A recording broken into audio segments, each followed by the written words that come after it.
Muhaimin Iskandar membantah mengetahui adanya pemberian komitmen fee dari pengusaha Darnawati kepada dua pejabat Kemenaker Trans, Inyoman Swisnaya dan Dadong Irba Relawan. Hakim mempertanyakan hal tersebut mengacu pada transkrip rekaman pembicaraan orang kepercayaan Muhaimin bernama Fauzi yang menyebut nama Muhaimin.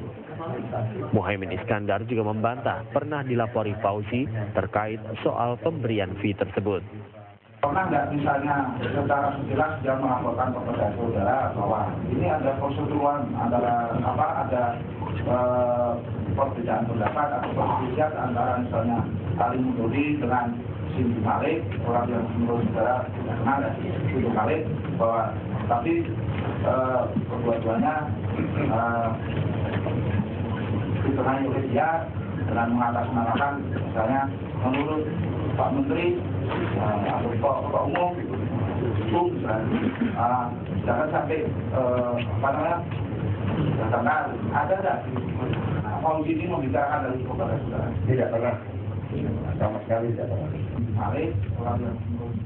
Dalam persidangan sebelumnya, Fauzi mengaku mencatut nama Muhaimin Iskandar untuk mendapatkan uang senilai 1,5 miliar rupiah dari Darnawati untuk diserahkan kepada Muhaimin sebagai pinjaman THR.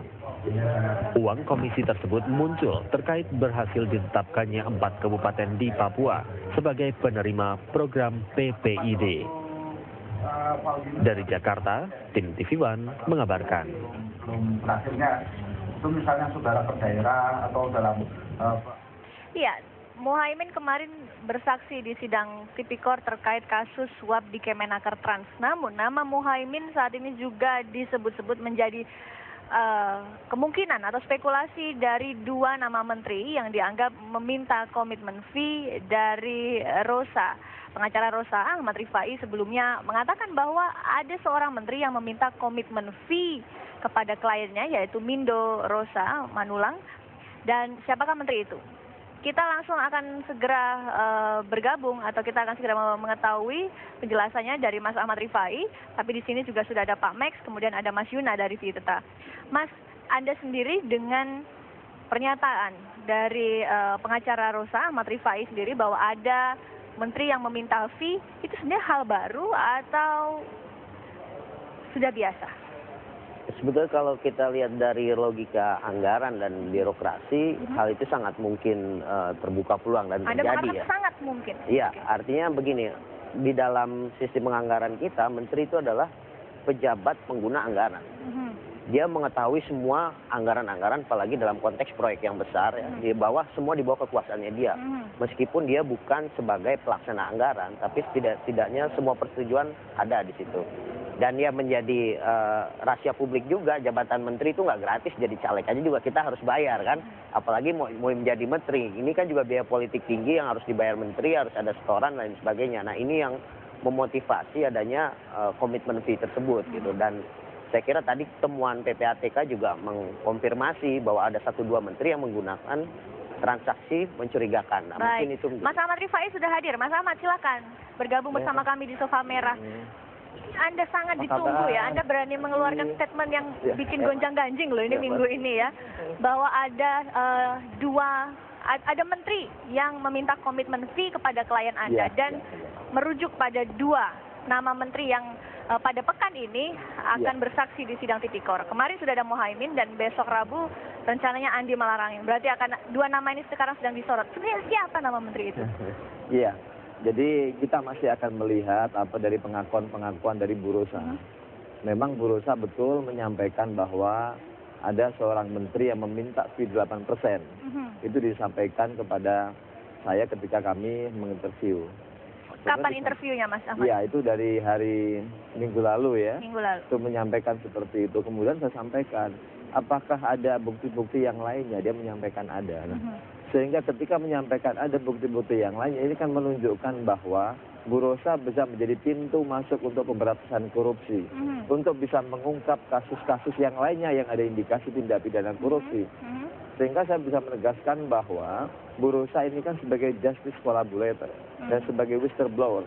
Sehingga di sini kalau kita memang sama-sama ingin menuntaskan kasus ini, ingin mengungkapkan kasus ini ada menjadi pintu masuk yang sangat baik dalam proses penegakan hukum ini. Oke, kenapa Bu Rosa baru menyatakan pada Anda kemarin? Karena kan Anda sudah lama jadi kuasa hukumnya Ibu Rosa. Ya, saya menjadi pengacaranya Ibu Rosa masih belum lama ya, belum sampai sebulan ya, mungkin 3 mingguan yang lalu saya menjadi seorang lawyernya. Dan itu pun ketika saya ditunjuk sebagai seorang pengacara pun saya sampaikan. Saya pernah menjadi pengacara Bibit Chandra, dan Anda juga tahu bahwa kalau Anda mau membuka kasus yang lainnya, maka saya mau menjadi pengacaranya. Oke. Bagaimana cara menteri tersebut minta fee?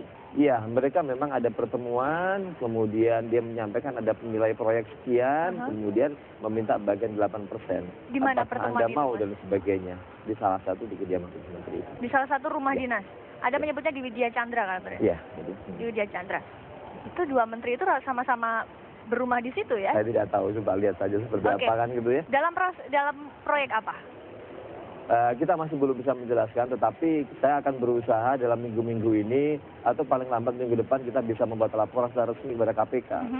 Apapun juga ini adalah merupakan masalah yang sangat serius. Ini adalah masalah yang benar-benar menjadi sesuatu yang sangat memalukan misalnya.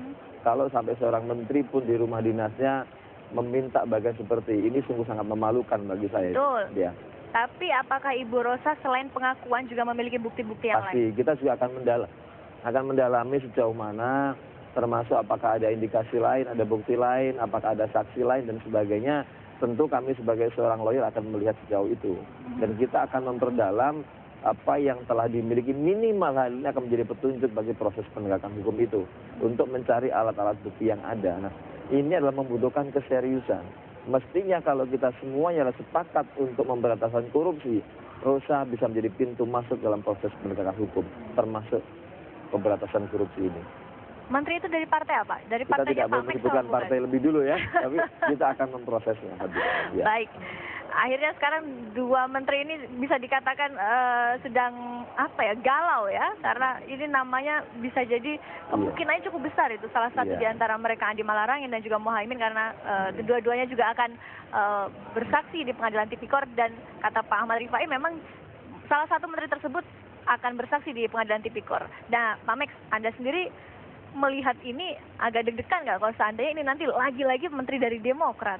Ya, saya kira begini ya, apa yang disampaikan Pak Rifai sebagai kuasa pembela dari kuasa hukum dari Ibu Rosa, saya kira ya hasil pertemuan bilateral antara Ibu Rosa dan Pak Rifai sebagai pengacaranya. Nah, ini kan belum merebak ke publik secara nyata. Publik baru mengetahui hasil pembicaraan yang disampaikan oleh Pak Rifai. Menyangkut 2 menteri yang menerima fee dan lain-lain sebagainya. Nah, bagi kami ingin mengetahui secara pasti apa betul atau tidak menterinya siapa dan proyeknya apa. Jadi kalau kita berandai-andai, kita harus menghormati mereka juga, para menteri tersebut. Tidak mungkinlah Pak Rifai sampai pagi ini belum bisa menyampaikan siapa menterinya, proyeknya apa juga belum. Kenapa? Ini hubungan bilateral beliau dengan Ibu Rosa. Nah, mungkin di pengadilan nantinya semua itu akan terungkap, baru kita bisa on publish. Kenapa Pak Rifai ada alasan sejenak Anda menunda, memang tidak kita mempublish? masih belum mau menyebutkan nama ya, kecuali kalau kita sudah melaporkan kepada KPK bahwa ada indikasi seperti ini dan sebagainya, mungkin kami akan berani menyampaikan inisial misalnya. Apapun juga kita akan selalu menjunjung tinggi asas praduga tidak bersalah. Dan kita tidak mau menyampaikan sesuatu misalnya, walaupun klien kami Bu Rosa sudah menyampaikan menterinya adalah menteri ini, yang menemui dengan staf khusus ini sudah disampaikan. Tetapi kami pun lebih berhati-hati, apapun juga ini adalah kita masih menggunakan praduga-praduga. Sehingga kami pun juga tidak akan mudah untuk menyebut nama A, B, dan C. Kapan Anda akan melaporkan kepada KPK? Rencananya tadi Anda katakan ingin lapor ke KPK. Mungkin setelah kami ada sidang di luar kota lebih dulu, setelah itu kami akan kembali ke sini.